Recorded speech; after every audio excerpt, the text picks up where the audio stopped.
আগামী 15ই জানুয়ারি রামপাদুকা পৌঁছাবে অযোধ্যায়। তার আগে ইসলামপুর শহরে এসে পৌঁছালো রামপাদুকা। তা নিয়ে সাধারণ মানুষের মধ্যে উন্মাদনা তুঙ্গে। আগামী 22শে জানুয়ারি অযোধ্যার রাম মন্দির উদ্বোধন হতে চলেছে। তার আগে রামপাদুকা নিয়ে বিভিন্ন এলাকায় ঘুরছেন রাম ভক্তরা। এদিন ইসলামপুরেও নেতাজি পল্লী ব্লকপাড়া এলাকায় এসে পৌঁছায় রামপাদুকা। রামপাদুকা মাথায় নিয়ে বাড়ি বাড়ি যাচ্ছেন রাম ভক্তরা। এই পাদুকা দেখতে সাধারণ মানুষের ভিড় নেমেছে। সাধারণ মানুষ উলুধ্বনি, শঙ্খধ্বনি দিয়ে এই পাদুকার নিয়ে শোভাযাত্রা করছেন।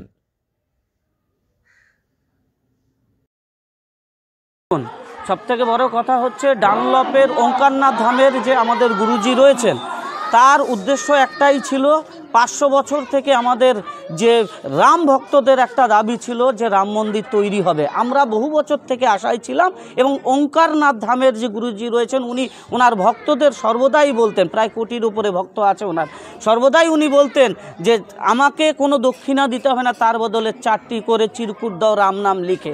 এবং সেই প্রায় 100 কোটি ওই চিরকুট নিয়ে অযোধ্যায় যাচ্ছে। তার সঙ্গে থাকছে আমাদের শ্রীরামের পাদুকা যুগল।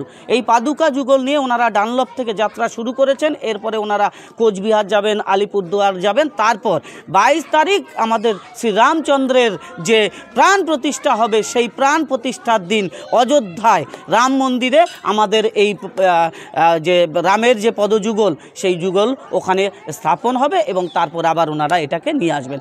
আজকে রাম ভক্তদের কাছে সম্পূর্ণ ভারতবর্ষ, ইসলামপুর কেন, সম্পূর্ণ ভারতবর্ষ সহ পুরো বিশ্বের রাম ভক্তদের কাছে একটি বলতে পারেন এমন একটা দিন যেটাতে আমরা একদিকে আমাদের ইমোশন, আনন্দ, খুশি, তার মাঝে এত সুন্দর আমরা রামের পদযুগলকে সামনে পেয়েছি, আমরা আবেগ আর ধরে রাখতে পারছি না।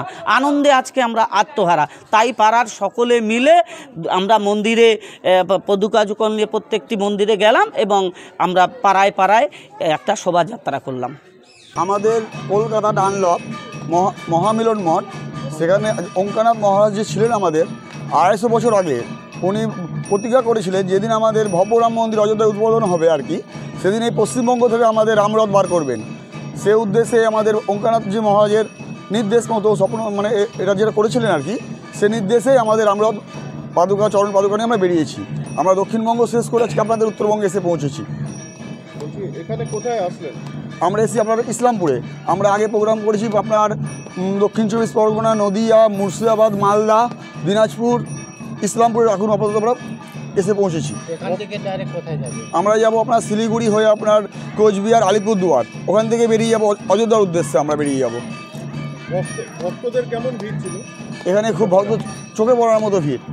আজকে যে বাতাবরণ তৈরি হয়েছে, আমাদের যে 500 বছরের ইতিহাস, রাম মন্দির অযোধ্যায় নির্মাণ হচ্ছে, সেই যে আমাদের হিন্দু জাগরণ, খুব ভালো সাড়া পড়েছে পশ্চিমবঙ্গের বুকে। আমার নাম মনোজিৎ সূত্রধর।